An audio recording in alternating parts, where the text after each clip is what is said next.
What's up, YouTube? We are back with another video. This video, you are going to watch me create and finish 3 unique rugs. All 3 of these rugs are going to be start to finish, so you'll be able to see the entire process of how I tuft my rugs, how I fill them in with color, how I back them if I'm adding D-ring hooks so they can be wall hanging or wall displayed, how I finish them, how I trim them, and finally, what they look like at the end. So let's get into it. So with this Looney Tunes piece, what I'm doing is I'm using black yarn to outline pretty much all of the characters. Because these are cartoon characters, they're pretty dynamic shapes, so there is no blending, there is no shading. It is all just solid fill with black lines and then color fill in each respective area. I kind of like rugs like this because they're almost like painting by numbers. There's not too much to think about. You don't have to think about gradients or shading. So here we have some color that we're starting to fill in now that all of the black yarn has been added. In this particular case, what I did was I started with red, then went to red, orange, yellow, green, blue, tan, gray, and then black fill. We have a lot of colors in this rug. I think total that there was 17 colors. So it is a pretty vibrant piece, and I think it turned out really well.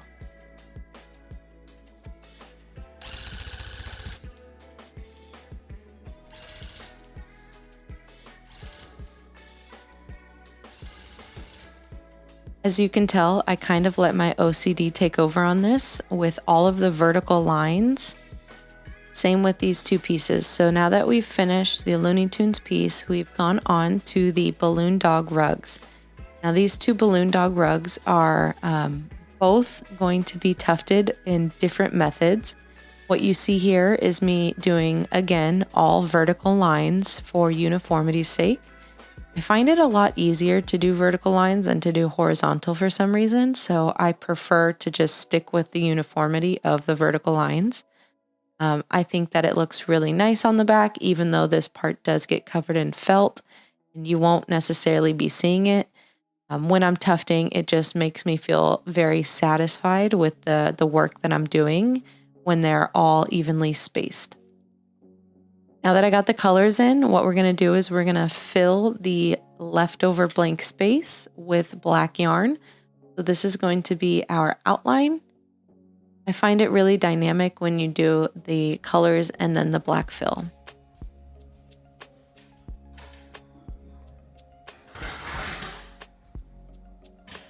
The sound of taking the canvas off the frame is very satisfying. It means that I'm halfway there. Now you don't have to do it the way that I did it. I just find that with a full frame of rugs, I like to take the canvas off of the frame first before I cut them out, because if I'm cutting them out of the frame, then they get really heavy, and I just prefer to take them all off at once and cut them on the floor. Now that we're moving on to the finishing stages and all of the carpet backing has dried, we are cutting slits along the corners and all of the edges so that we can do a successful waterfall edge on these rugs. Basically, you can see here in real time how I do it, 1 piece at a time, pull the canvas all the way over as far as it goes, and then press down. It's really important that when you're adding your carpet backing adhesive that it doesn't go too far over the actual rug itself and onto the canvas, because when it is on the canvas, it gets really tricky to do a clean waterfall edge.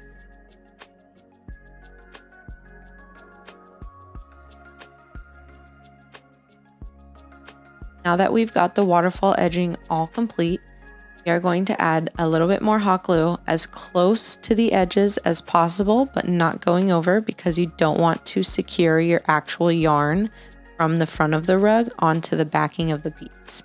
So I leave about 2 to 3 centimeters, and I just use a lot of really nice hot glue. So I'll let the gun like pre-warm up a lot so that it's not hard to press down, and it applies and sticks really easily to the felt backing.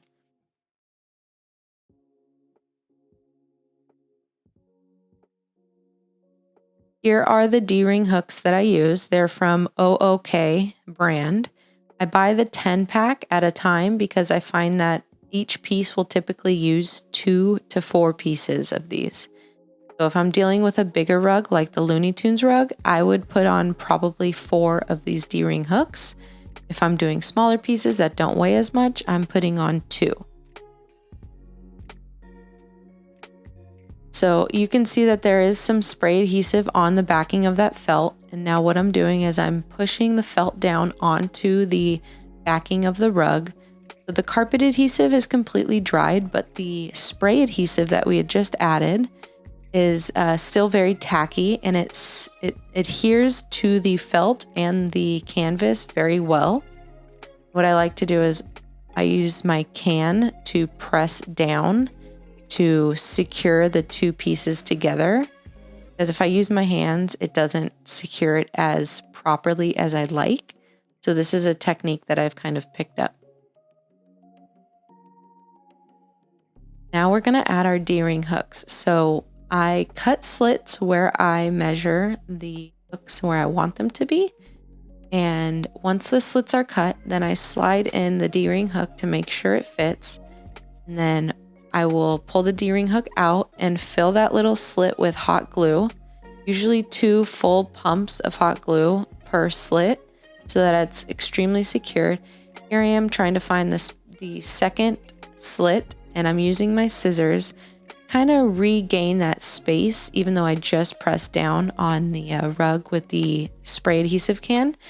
I'm using my scissors to kind of make space for that D-ring hook to kind of just slide in there. And then you see me put 2 pumps of hot glue, and I burned myself right there. So hot glue is hot, be careful. So once the hooks are in, I add the screws on the outside of the felt, that it all contains itself in a very sturdy and strong way. I used to put the screws underneath the felt, but I found that the screws on top of the felt give it a little bit extra security. Now with this big Looney Tunes piece, I decided that this would be a floor display rug, so I didn't put any D-ring hooks on it. Once we got the spray adhesive attached, we're going to go around the edges with hot glue and make sure that the felt is securely attached as close to the edge as possible, that when we're in this process of trimming and cutting the edges, we're not cutting too far into the felt. Now you can see here, this last balloon dog rug has the spray adhesive sprayed to the inside of the felt. We're going to fold that over again. I use my hands just briefly to get the felt attached, and then you're going to see me grab the spray can, and there we go. We're rolling again with the spray can to make sure that it's all tight and secured.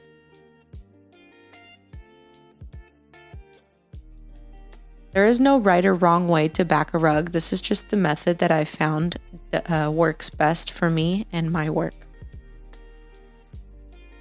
So now that the backing is adhered, we're going to go and find those slits that I created, that I pre-measured before I sprayed. And we are going to make some space for these hooks so we can get this thing mounted. Here I am using my scissors again to kind of separate that piece from the felt from the canvas, and we're going to use 2 pumps of hot glue. 1, 2, and you don't want any excess glue, so take that off. You want your backing to be very nice and very flush. No excess glue. So now that we've got the hot glue in there, we're sliding in the D-ring hook, and we are pressing down, making sure we don't burn ourselves. You want to immediately press down once you have the hot glue in there so that it does secure itself tightly and the hot glue doesn't dry or harden before it gets attached. Doing the same process for the second hook here.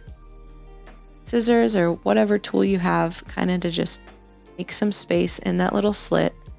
Slide the hot glue in, give it 2 nice pumps of glue, immediately putting that D-ring hook in. and pressing down.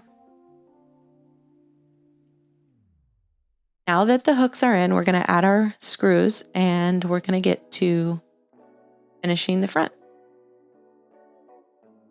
So here we are using our carpet planer, which is a super power tool. This thing is very juicy. It makes sure that the entire rug is the same level. Now we're going to use our handy dandy hand vacuum. That's going to take off all of the loose yarn trimmings that you're snipping off of your rug and any excess glue. I'm just going to go around the edges here and use my hand scissors, because if I were to use the power tool, it would literally buzz off the corners of your rugs. So with the power tool, I only do it on the center of my big rugs, and then on the edges, I always use a manual scissor so that I ensure that I don't cut off a big chunk of a piece that I just worked on.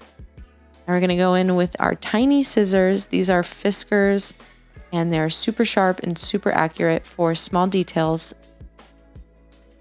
Once the rugs have been backed and sheared and trimmed, we put on our iron-on labels and then we display them. Once we display them, we're looking for good hanging and for a nice picture or video for social media. You guys enjoyed this video. Let me know what type of rug you'd like to see me create next in the comments. I would love to hear what ideas you guys have, as who knows, I might just make one of your suggestions. That is all, folks. If you enjoyed, like, comment, and subscribe. Hope to see you on the next one.